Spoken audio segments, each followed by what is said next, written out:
সেই যখন মেয়েদের ছোট্ট বয়সে বিয়ে দেওয়া হতো, যাকে তখনকার ভাষায় বলা হতো গৌরীদান। গৌরীদান করে কন্যার মা বাবা পুণ্য অর্জনে ব্যস্ত হয়ে পড়তেন। তেমনই এক যুগের গল্প শোনো সবাই। হৃদয়পুরের জমিদার ছিলেন শশীশেখর চৌধুরী। মস্ত বড় জমিদারি তার। জমিদার বাড়ি লোকে লোকারণ্য হয়ে থাকত। শশীবাবুর 2 পুত্র 2 কন্যা। মেয়েদের বিয়ে হয়ে গেছে পাশের গ্রামের জমিদার বাড়িতে। বড় ছেলেও বিবাহিত। ছোট ছেলের বিয়ের জন্য পাত্রী খোঁজা চলছিল। অবশেষে বীরা গ্রামের বর্ধিষ্ণু পরিবারের মেয়েকে শশীবাবু পুত্রবধূ করে আনবেন বলে ঠিক করলেন। শ্রাবণে বিয়ের দিন ঠিক হলো। সেদিন 30শে শ্রাবণ। জমিদার বাড়ি আলোকমালায় সেজে উঠেছে। ছোট ছেলে রবিশেখরের বিয়ে। কত লোকজন, কত হইচই, আনন্দের হাট বসে গেছে। যাই হোক, বিবাহ পর্ব সমাপ্ত হলো। পরের দিন বউ নিয়ে রবি বাড়ি এলো। নতুন বউয়ের নাম বকুল। বকুল ভারী মিষ্টি মেয়ে। লেখাপড়াও জানে, গাইতে পারে, খুব গুণের। মাত্র কয়েক ঘন্টার মধ্যেই সবার সঙ্গে বেশ মিলে মিশে গেল বকুল। রবির 2 জাঁদরেল পিসির সঙ্গেও তার খুব ভাব হয়ে গেল।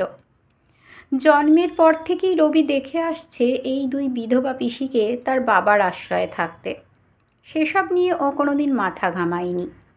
মাথা ঘামানোর যে দরকার পড়বে রবি সেটা স্বপ্নেও কোনোদিন ভাবেনি। তবে বকুলের মিশুকে স্বভাব দেখে সে বেশ খুশি হলো। বিয়ে বৌভাত মিটে গেল। বাড়ি একটু খালি হয়েছে। তবুও জমিদার বাড়ি বলে কথা, ফাঁকা কোনো দিনও হয় না। রবির ইচ্ছে করে নতুন বউয়ের সঙ্গে একলা নিভৃতে দুদণ্ড গল্পগাছা করে, কিন্তু তার জো আছে। 1000টা চোখ তাদের ওপর। মনে হয় যেন দিনরাত পাহারা দিচ্ছে। রবির বিরক্ত লাগে মাঝে মধ্যে। বকুলও সাহস করে বরের সঙ্গে কথা বলতে পারে না। সেই রাত দুপুর হলে তবেই বকুলের সঙ্গে 2টো কথা হয়। তবে রোজ রাতে অদ্ভুত এক কাণ্ড ঘটে।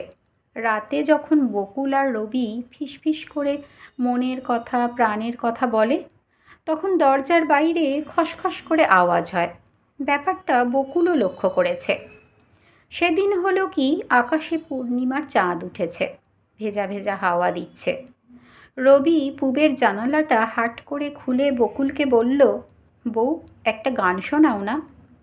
বকুল মিষ্টি গলায় গান ধরল। হঠাৎ তারা শুনতে পেল বন্ধ দরজার বাইরে কারা যেন ফিসফিসিয়ে কথা বলছে। পা টিপে টিপে চলার আওয়াজও পেল। বকুল গান থামিয়ে চোখের ইশারা করল। রবির মনে হলো রোজ এই উৎপাত আর সহ্য হচ্ছে না, দরজা খুলে দেখা দরকার।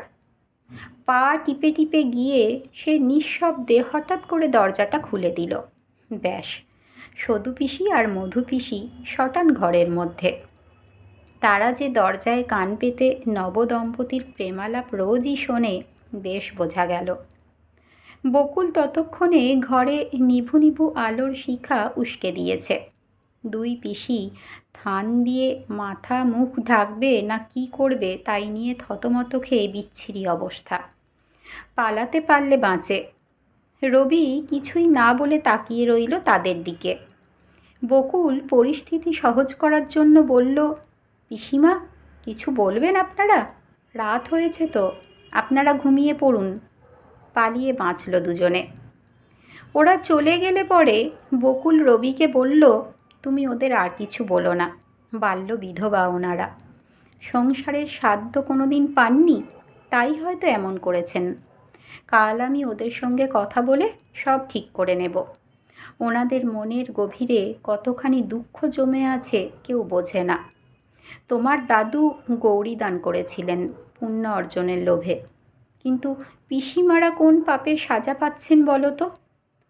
রবি অবাক হয়ে বকুলের দিকে তাকিয়ে রইল। বকুল যেন তার চোখ খুলে দিল। বকুল তার থেকে অনেকটাই ছোট, কিন্তু কত কিছু সে বোঝে। কি মরমী মন বকুলের। সে নিজে এতদিন ধরে 2 পিসিকে দেখছে, কিন্তু তাদের মনটা তো সে কোনোদিনও বোঝেনি। একজন মেয়েই বোধহয় অন্য মেয়ের মন এমন করে বুঝতে পারে।